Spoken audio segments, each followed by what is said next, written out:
Welcome to A Brief History Conspiracy. This week, Atlantis. If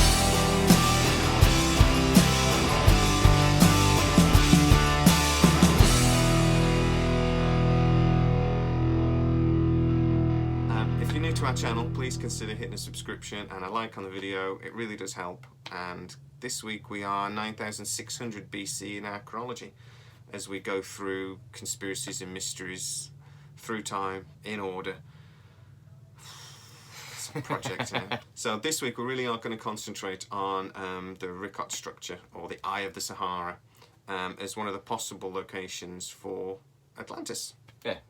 Or there's another way of looking at it as well, is that Atlantis was an island, but we're maybe not understanding the full example, because the actual with the Richat structure, if you're talking about a wet climate back then, if there was, the other thing is that the river may have been a completely different place. If the water was flowing that way, and you had this large, wide delta, so to say, going towards the ocean. Yep. But then in the middle of it, you had these three land circles, which would have looked really unnatural to anybody that came past it.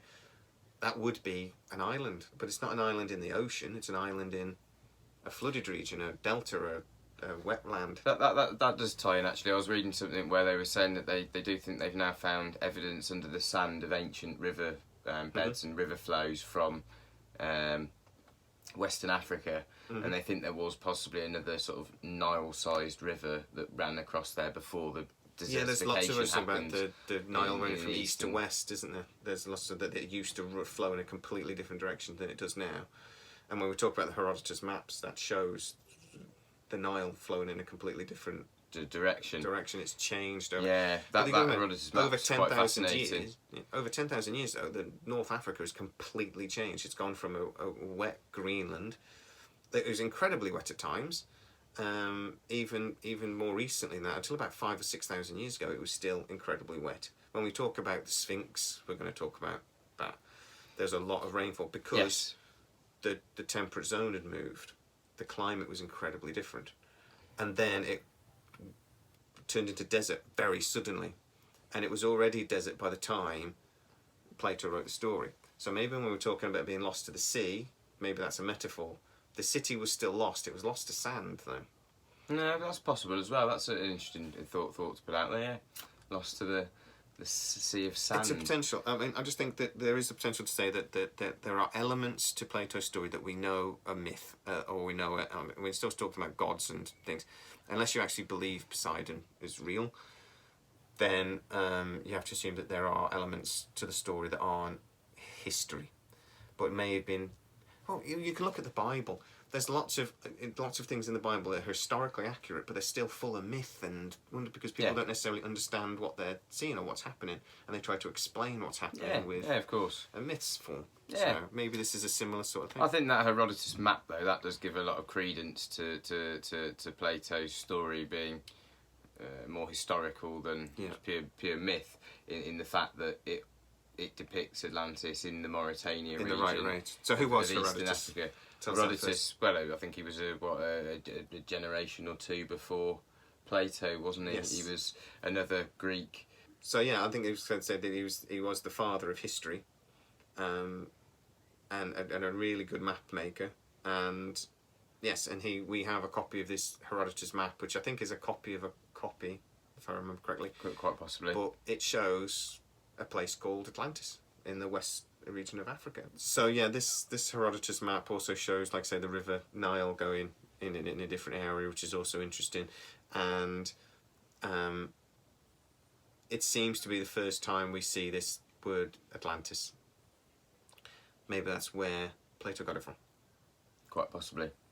Right. So we're going to come back to that in a second, but there's a few things in, when you go back and watch this Bright Insight video, there's a few things in it that really annoy me, and I just want to get off my chest. Alright. So, at one point, he mocks sort of a lot of the mainstream theories, Jimmy, on Bright Insight, and he mocks them and sort of says, well, these very clever people, they're telling us how the Richat structure was made, but they've never been there, they've never visited the site, but neither of you.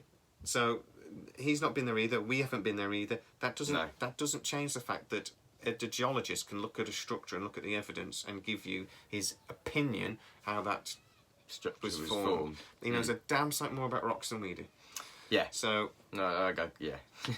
now that I'd let that slide, but then Jimmy talks about it's foolish to say that this couldn't be the site of Atlantis, and I would agree with him.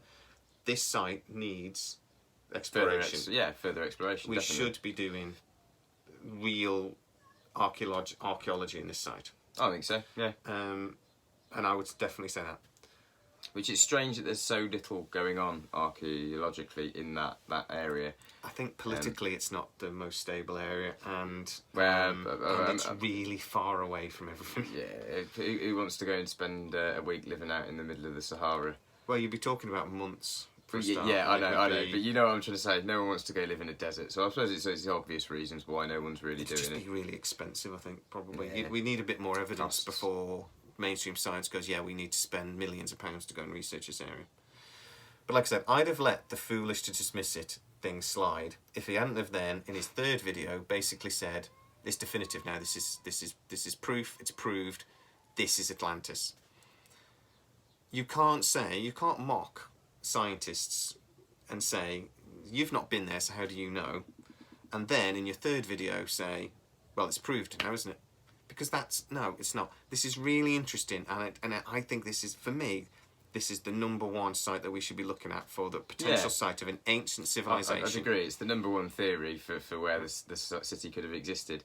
I just think that the problem that you have is that having only got really one account from Plato historically of this lost city, trying to find any evidence for a particular lost city to match the exact one in Plato's description is going to be very, very difficult anyway. It's impossible, really, anyway. It's a very... And that's why I want to say this structure might be the structure or the place or the city that inspired the story of Atlantis. I very much doubt it was ever called Atlantis, but it's possible. And I doubt that it was the technologically advanced thing but that's just me. I think there probably were ancient civilizations before the last ice age. Yes. Wiped out not just by the Younger Dryas event, but by the ice age in its the climatic changes and the flooding, sea level rise, etc. Yeah. And I think then we're going to talk very briefly about in the next couple of episodes we're going to talk about things like Göbekli Tepe and Jericho City and places like this. We were building cities in this period. We were. So to say that there are ancient civilizations lost, totally. And I think they inspired these stories. Yeah, I think that's most likely. My personal opinion. But then we just so just before this video started, you've had the argument before, haven't you, to say that Atlantic and Atlantis, they're very similar words. So yeah, exactly. I mean, it's only a change of one letter, which some languages often interchange. So to me, the fact that the ocean is called the Atlantic Ocean, it's a big screaming neon sign saying that the island of Atlantis, where the city of Atlantis would have been in the Atlantic Ocean. It makes sense. Which also made us curious. Yeah, so I said, well, let's Google it. Where did the word Atlantic come from?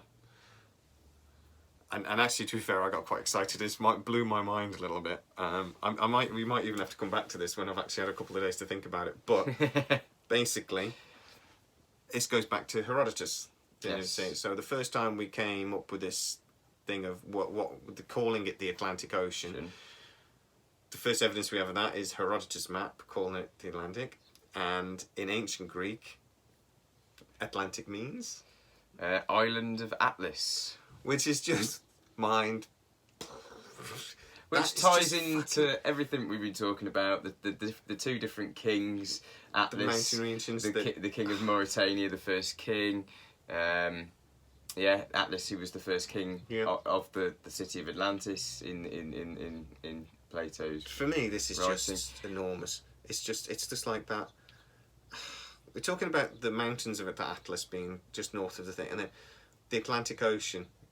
Literally means island of Atlas. So when we're talking about the connection between Atlantis and the Atlantic, it's literal. It's literally there. Now you can flip that, unfortunately, and say, well, that's where Plato got it from them. Yeah, you can very much so. If it depends which way you look at it. If you put yourself into Plato's position, maybe that's where, or inspired him to call it the Atlantic Ocean. Yeah, but you've still got this whole myth about the first king of Atlantis being Atlas, the Maori people having this ancient mythological king. I'm not 100% certain he was like how historical. It seems to me that it's a King Arthur type character, like I said earlier, that it's become maybe a slightly mythological creature, but mythological. It's become a slightly mythological story, but based on a real. Yeah, a real leader, a real. Sometimes king. I think when you get really great kings, then after they pass, you start to. I think there's a thing like maybe like Churchill. We consider Churchill like this great British leader and historical, but actually he was a deeply flawed man. But we so skate over that, don't we? We idolise him. That's perfect word. Yes, he's become idolised. Perfect. And possibly this is the sort of thing that's going on there.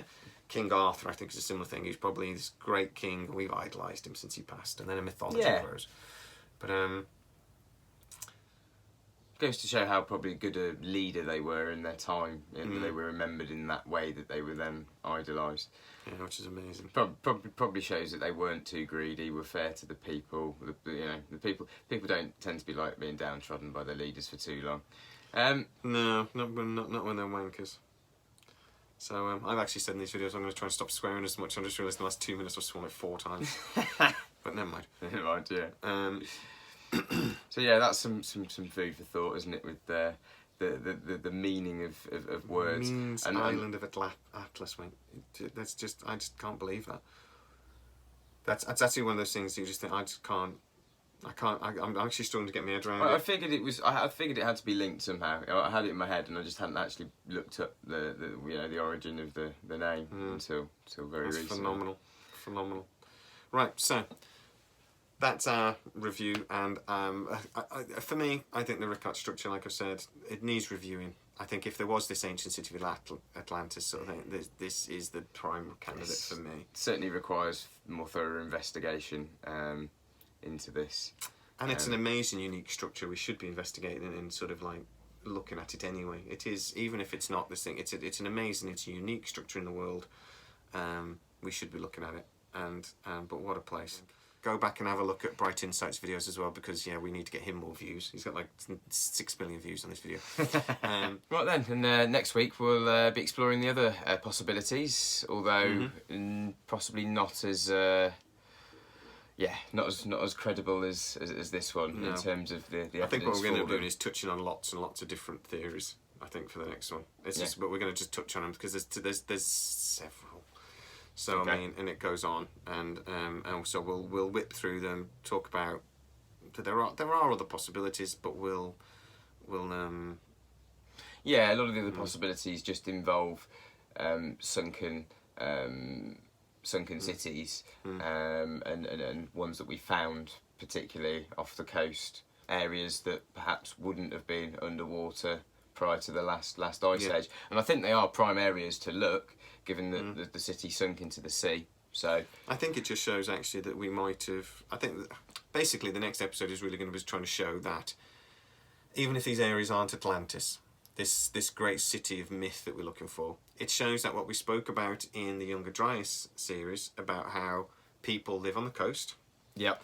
The sea levels rose dramatically, and an entire history might have been wiped out. Yeah, entire cities were lost to the sea. And I think we just keep finding more and more of these places. Linking any one of them specifically to Atlantis is going to be very, very difficult. So then to say that this is pseudoscience is all go completely false statement. Yeah. And we as a people, we need to start looking at this more. Because this isn't a pseudoscience. This is just potentially a lost history that we deserve to know about. Yeah. And I'd want to know, why does mainstream science seem to mock it openly. Because That's the conspiracy. Because people have given out thousands of degrees and PhDs based on information in textbooks that they worked on for most of their lives that might be £1 wrong. million of research that could be proved wrong. People don't like admitting that, you know, all those PhDs they gave out, well, actually, we were wrong. And there's the conspiracy. So, we've got to our... This is our about 9th episode. We're finally actually talking about a conspiracy. That is good. It's a good feeling. It's only that title, for God's sake. But, okay, so, yeah. If you're new to the channel, please like and subscribe. And see you soon. Till next week.